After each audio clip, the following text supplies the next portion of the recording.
নমস্কার বন্ধুরা, চলে এসেছি নতুন একটা রেসিপি নিয়ে আপনাদের সঙ্গে শেয়ার করার জন্য। আজকে আমি শেয়ার করছি আপনাদের সঙ্গে ঝরঝরে রসালো বুন্দিয়া। তো কিভাবে বানাচ্ছি আপনারা দেখতে থাকেন।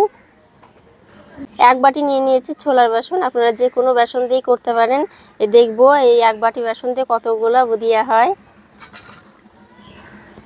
এখন ওই বাটি মেপে জল নিব, একটু একটু করে জল ঢালতে হবে আর গুলিয়ে নিতে হবে। জলটা কিন্তু একবারে আমি ঢালতে যাব না, একটু একটু করে ঢালতে হবে আর গুলিয়ে নিতে হবে।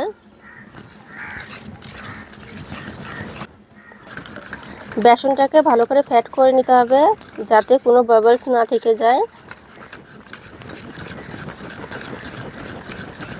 বুন্দিয়াতে যে শিরাটা লাগবে সেই শিরাটা এখন বানিয়ে নেব।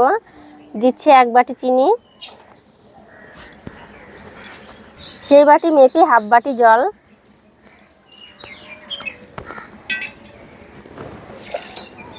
শিরার মধ্যে দিয়ে দিলাম 3টা এলাচ। এলাচটা দেওয়ার কারণ সেন্টটা ভালো আসবে বুন্দিয়ার। শিরাটা কিন্তু হয়ে গেছে, আপনাদেরকে দেখিয়ে দিচ্ছি শিরাটা কেমন রাখতে হবে। শিরাটা একদম আঠা আঠা হয়ে গেছে, আর এরকম করলে একটু দড়ি দড়ি হয়ে যাবে, তাহলে বুঝতে পারবেন যে আপনারা পারফেক্ট শিরা বানাতে পেরেছেন। শিরাটা বানাতে বানাতে কিন্তু বুন্দিয়ার ব্যাটারটাও রেস্ট পেয়ে গেছে। এখন বুন্দিয়াগুলো ভেজে নেব।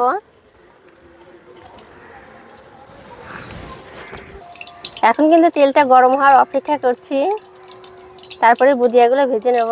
আপনারা এই বুন্দিয়াকে কি বলেন, কি নামে পরিচিত আপনাদের কাছে আমাকে কিন্তু কমেন্টে জানাবেন। তেলটা কিন্তু গরম হয়ে গেছে, এখন ভেজে নেব। আমি 2 ধরনের ছাঁকনি নিয়ে নিয়েছি, আপনাদের কাছে তো এরকম না থাকলে তো এরকম থাকবেই। তো ভেজে নেব। এখন এই ছাঁকনিটা আমি ভাজছি, এই ছাঁকনিটা দিয়ে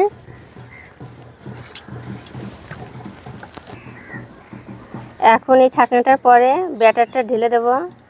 এইভাবে করে ঢেলে দিতে হবে। একদম কিন্তু ইজিলি দেখেন পড়ে যাচ্ছে, বুন্দিয়াগুলো হয়ে যাচ্ছে। আর এই পর্যায়ে কিন্তু গ্যাসের ফ্লেমটা একদম লোই করে দিতে হবে, নাহলে বুন্দিয়াগুলো তাড়াতাড়ি পুড়ে যাবে। ভালো করে ভেজে নিতে হবে বুন্দিয়াগুলোকে। বুন্দিয়াগুলো কিন্তু ভাজা হয়ে গেছে, এখন তুলে নেব। বেশি লাল করে ভাজার কোনো প্রয়োজন নেই, তাহলে রসটা বেশি ঢুকবে না, একদম শক্ত হয়ে গেলে পরে বুন্দিয়াগুলো।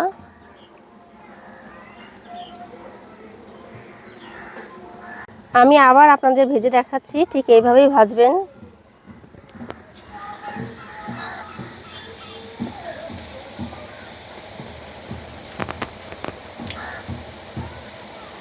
বুন্দিয়া ভাজা হয়ে গেছে, এখন রসের মধ্যে চুবিয়ে দেব।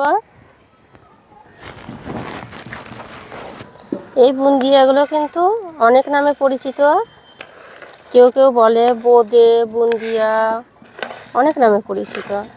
আপনারা কি নামে চেনেন কমেন্টে জানান আমাকে।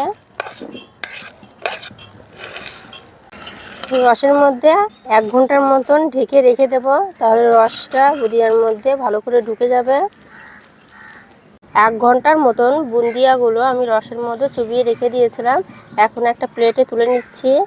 খুব সুন্দরভাবে রস ঢুকে গেছে, আর কতটা সুন্দর লাগছে দেখতে। 1 বাটি বেসনে কতটা বুন্দিয়া হয়েছে দেখেন আপনারা। তো বন্ধুরা, খুব সহজেই কিন্তু বুন্দিয়াটা বানিয়ে দেখালাম আপনাদেরকে। আর কোনো পূজা পার্বণে এই বুন্দিয়াটা খুব সহজেই আপনারা বানিয়ে ঠাকুরকে দিতে পারবেন। আর যদি কোনো সময় মিষ্টি জিনিস খেতে ইচ্ছা করে, তখনও কিন্তু খুব কম সময়ের মধ্যে এই বুন্দিয়াটা বানিয়ে নেওয়া যায়। আর তো কেমন লাগলো অবশ্যই কিন্তু কমেন্টে জানাবেন। আর এরকম নতুন নতুন রেসিপিতে আমার চ্যানেলটাকে সাবস্ক্রাইব করে রাখবেন। ধন্যবাদ।